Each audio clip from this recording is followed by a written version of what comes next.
त्यांच्या सहचारणी त्यांच्या पती नाही आहे आणि त्यांची मुलगी I think she working in Infosys और TCS. Are you comfortable in Marathi और थोडं no in English. See the patience they don't म्हणजे ॲटलिस्ट त्यांना हे कळत नाही मराठी तरी सुद्धा या सर्व संस्कृती जोडून घ्यायचे म्हणून आले, बरोबर ना. आणि ते आपल्या म्हणजे त्यांचं भाषण ऐकलं. आता त्या मुलीला तरुण मुलीला तिच्याबद्दल का कुजून वाटतंय तर सांगायचा विषय असा आहे की हे सर्व वाट बघतायत की आपल्या यांना कसं जोडायचं, आपल्या सर्व समाजात काय चाललेलं आहे. पण त्यांच्यासाठी काय गरजेचं आहे, त्यांच्यासाठी सर्व गरजेचं आहे की इथं आल्यानंतर आपण सर्व त्यांचं कुटुंब झालं पाहिजे. ते एकाचे किती झाले पाहिजे, 100 झाले पाहिजे, तर त्यांचा कॉन्फिडन्स असतो. Getting the point.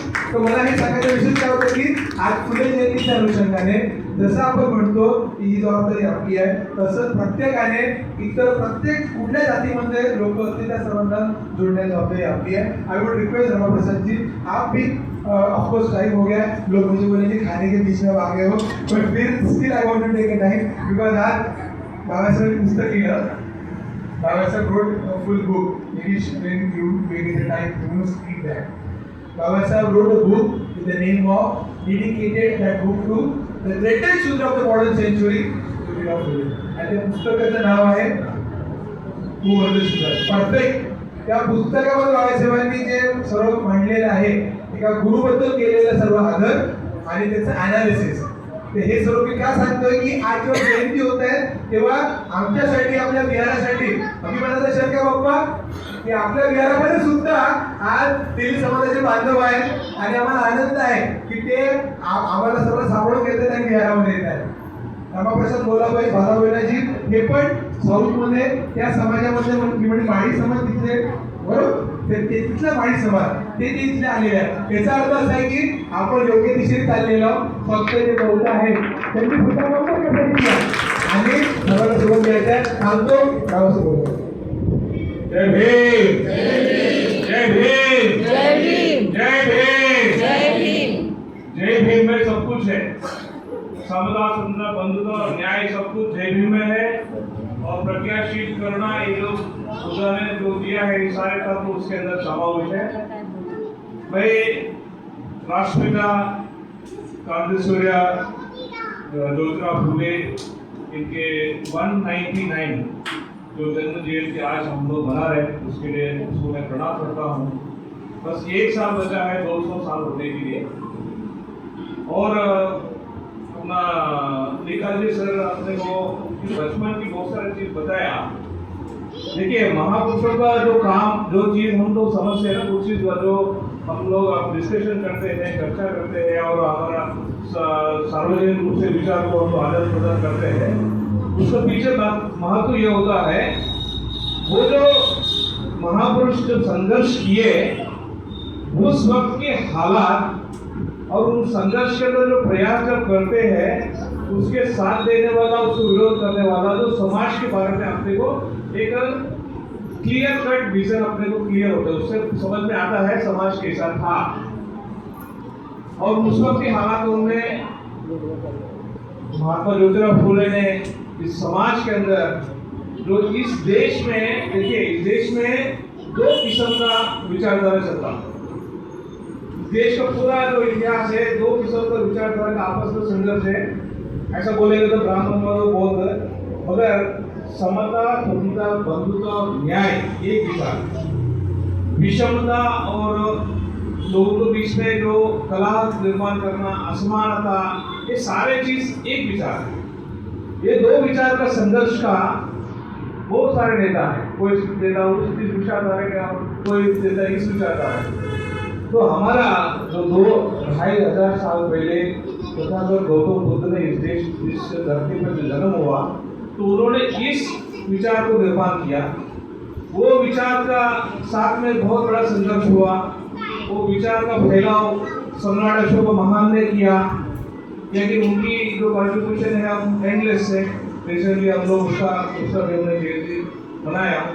बस इसके अंदर समझने वाली बात है, ये जो विचार है, ये विचार के जो है संघर्ष है, वो संघर्ष के अंदर जिसको समझ है, वो संघर्ष की समझ है, वो लोग समर्थक बनते हैं, वो हम इस विचारधारा का समर्थक है।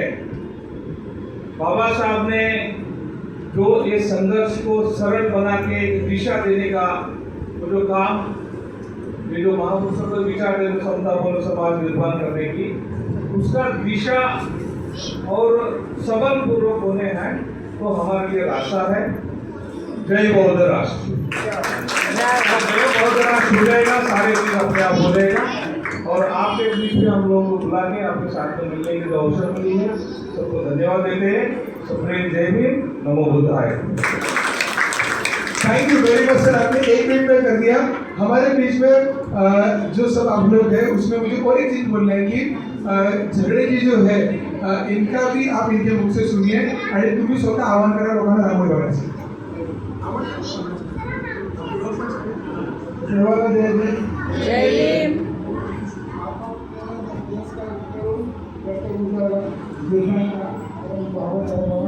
नमस्कार करून आपले कार्य वेगळे जागोर काम करून रांगोळी काढलेले आहे, हा मान मला याच्यामध्ये घ्यायचा म्हणून बाकी मी काम ते बोलले तर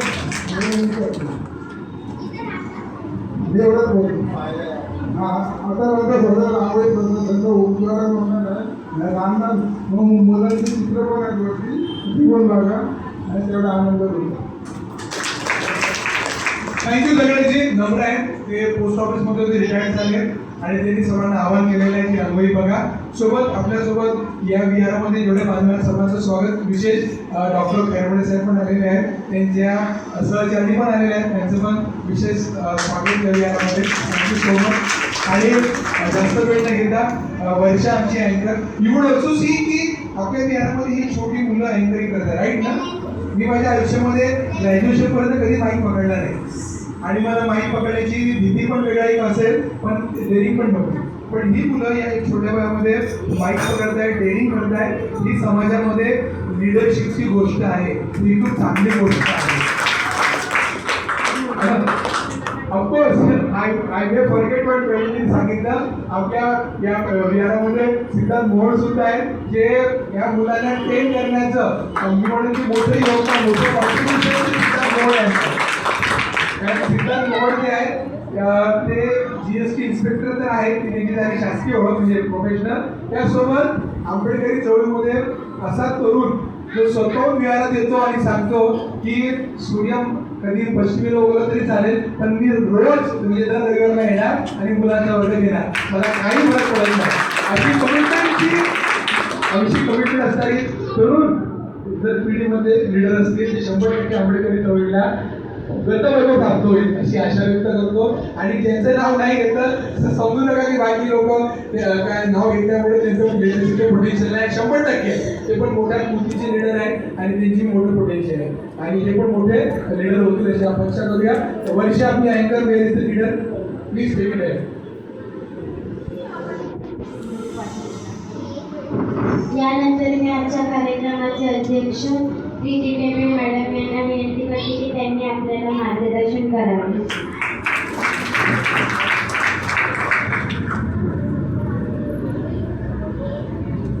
तथागत भगवान गौतम बुद्ध, तसेच आधुनिक बुद्ध डॉक्टर बाबासाहेब आंबेडकर, तसेच सर्व महापुरुष व महामातांना माझं तीव्र अभिवादन। आजच्या कार्यक्रमाला उपस्थित असलेले सर्व धम्म बांधवांना माझा क्रांतिकारी जय भीम। जय भीम। मी विहाराची अध्यक्षिका नाही आहे, काही ते उपस्थित आहे, पण त्यांना आज काही कारणास्तव इथे अध्यक्षपद घेता आलं नाही। तसेच विहाराचे उपाध्यक्ष पण उपस्थित नाही आहेत, सचिव पण नाही, तर त्यामुळे जिम्मेदारी माझ्यावर आलेली आहे। तर मी काही वक्ता नाही आहे, पण मी 2 शब्द बोलेन। आज ज्योतिराव फुले जयंती, त्यांचा जन्म 11 एप्रिल 1827ला झाला होता। हे सर्वांनाच माहिती आहे ज्योतिराव फुलेंचं कार्य काय होतं, त्यांनी काय काय आपल्या जीवनात काय कार्य केले होते। आताच निकाळजे साहेबांनी खूप उत्तम प्रकारे सांगितलं आपल्या सर्वांना, तरी मी त्यांच्यापुढे म्हणजे 2 शब्द बोलणार की महात्मा ज्योतिराव फुले म्हणजे विचारात जसे होते तसे आचरणात पण होते, कारण की त्या काळात जेव्हा स्त्रियांना घराच्या बाहेर निघण्याची अनुमती नव्हती, म्हणजे जाऊ नाही शकत होते, त्या काळात त्यांनी आपल्या पत्नीला शिकवले, शिकून पण असं पण नाही की तिथे ते म्हणजे स्थित राहिले. त्यांनी मुलींसाठी शाळा उघडली, कारण की त्यांना माहिती होतं की मुलींचं शिकणं फार गरजेचं आहे. कारण की त्या काळामध्ये फक्त एकच म्हणजे मुलींची शाळा होती, म्हणजे मिशनरी ख्रिश्चन मिशनरींची मुलींची शाळा होती.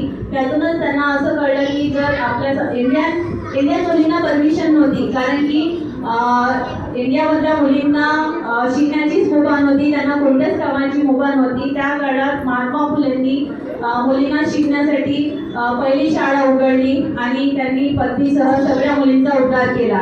तर आपण पण त्यांच्याबद्दल खूप कृतज्ञ असायला पाहिजे. महात्मा फुले जर नसते तर आपण पण इथे बसलो नसतो, आपण चूल आणि मूल यामध्येच असतो. त्यानंतर जसं महात्मा ज्योतिराव फुलेंनी मूळ निवासी सिद्धांत मांडला होता. मूळ निवासी म्हणजे आपण सगळे इथलेच आहोत, जे शूद्र अतिशूद्र आहेत आणि जे ब्राह्मण आहे आर्य ते बाहेरून आलेले आहे, हा त्यांचा सिद्धांत होता. पण बाबासाहेबांनी तो मोडून काढला. बाबासाहेबांनी त्यांना आपला गुरु का मानला, कारण की ज्योतिराव फुलेंना कळलं होतं की भारताचा प्रश्न हा जाती व्यवस्थेचा आहे. कारण की जोपर्यंत जात असेल तोपर्यंत या समाजाची प्रगती होऊ शकत नाही. त्यामुळे आपल्याला हिंदू धर्माचा त्याग केल्याशिवाय पर्याय नाही. तोपर्यंत म्हणजे त्यापर्यंत ज्योतिराव फुले पोहोचले होते. त्यांनी भरपूर प्रयत्न केले. त्यांनी पण एक नवीन समाज निर्माण केला होता, सत्यशोधक समाज. त्या सत्यशोधक समाजाच्या अंतर्गत त्यांनी लग्न पण लावले होते. पण कालांतराने काय झालं की धर्म हा असा म्हणजे पर्याय धर्मच असायला पाहिजे. जसं हिंदू धर्म आहे त्याला एक पर्याय म्हणून समानतेचा धर्म असायला पाहिजे. त्यांनी त्यांचा खूप प्रयत्न केला, पण महात्मा ज्योतिराव फुलेंच्या मृत्यूमुळे तो पण धर्म त्यांच्यासोबत राज झाला.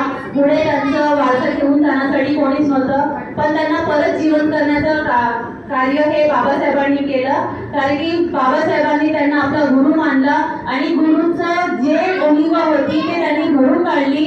आणि म्हणूनच बाबासाहेबांना पण सोपं केलं की भारताचा प्रश्न हा जाती व्यवस्थेचा आहे आणि जात व्यवस्था बोलल्याशिवाय आपली प्रगती होणार नाही. कारण की जाती ही सर्व म्हणजे ब्राह्मण हे सर्व खालच्या जातीचं शोषण करत असते आणि प्रत्येक जात ही आपल्या खालच्या जातीचं शोषण करत असते, असं बाबासाहेबांनी सांगितलं होतं. पण फुल्यांचं मानणं तसं नव्हतं. तर ती चूक बाबासाहेबांनी मोडून काढली आणि आपल्याला 14 ऑक्टोबर 1956ला बौद्ध धर्म दिला. कारण की बौद्ध धर्म हा एकमेव धर्म होता जो समता, बंधुत्व, स्वातंत्र्य यावर टिकून म्हणजे यावर आधारित आहे. आणि अशाच प्रकारे आपण पण त्याच मार्गावर चालायला पाहिजे. कारण की महात्मा फुले हे फार निर्धार होते, कारण की त्यांना शेवटच्या क्षणी पॅरालिसिस झाल्या असून सुद्धा पण त्यांचा निर्धार इतका पक्का होता की त्यांना शेवटचं ग्रंथ लिहायचं होतं, सार्वजनिक सत्य धर्म. त्यांनी ते पुस्तक आपल्या लेफ्ट हँडनी लिहिलं, कारण की त्यांना राईट हँडनी लिहिता येत नव्हतं. पण त्यांनी इतका निर्धार होता की त्यांना तो पूर्ण करायचा होता आणि जो पुस्तक पूर्ण करूनच त्यांनी आपला श्वास सोडला. असेच लीडर जर समाजात असतील तर आपल्या या समाजाची प्रगती होईल. तसेच बाबासाहेब आपण गुरुचं मान करून त्यांनी पण त्यांच्याच मार्गावर पुढे कार्य केलं आणि आपल्याला भगवान बुद्धांच्या अंजलीत घातलेलं आहे. तर ही आपली जबाबदारी आहे की आपण ज्या पूर्वाश्रमीचे हिंदू धर्मात होतो त्याचा त्याग करून आपण बौद्ध धर्माचा प्रचार केला पाहिजे. मी माझी जबाबदारी पार पाडली पाहिजे. बाबासाहेबांनी सांगितल्याप्रमाणे बुद्धविहारात आलं पाहिजे. बुद्धविहार घेऊन नुसतं म्हणजे बंधन न करता आपण बाबासाहेबांच्या विचारावर कार्य करायला पाहिजे. आपण आपल्यासोबत बुद्धविहारामध्ये दुसऱ्या कुटुंबांना बौद्धांना घेऊन यायला पाहिजे. आपल्या आचरणातून बौद्ध धर्माचा प्रचार केला पाहिजे. तेव्हाच हा देश भारत देश बौद्ध धर्म होईल आणि आपण एक म्हणजे समतेच्या समाजामध्ये राहू. असे बोलून मी माझे 2 शब्द संपवते. जय भीम, जय भारत.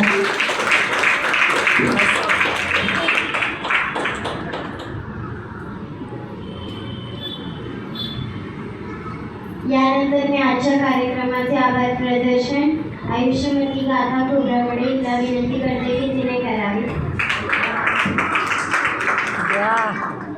सगळ्यांना जय भीम. जय भीम. माझं नाव गाथा महेश खोब्रागडे.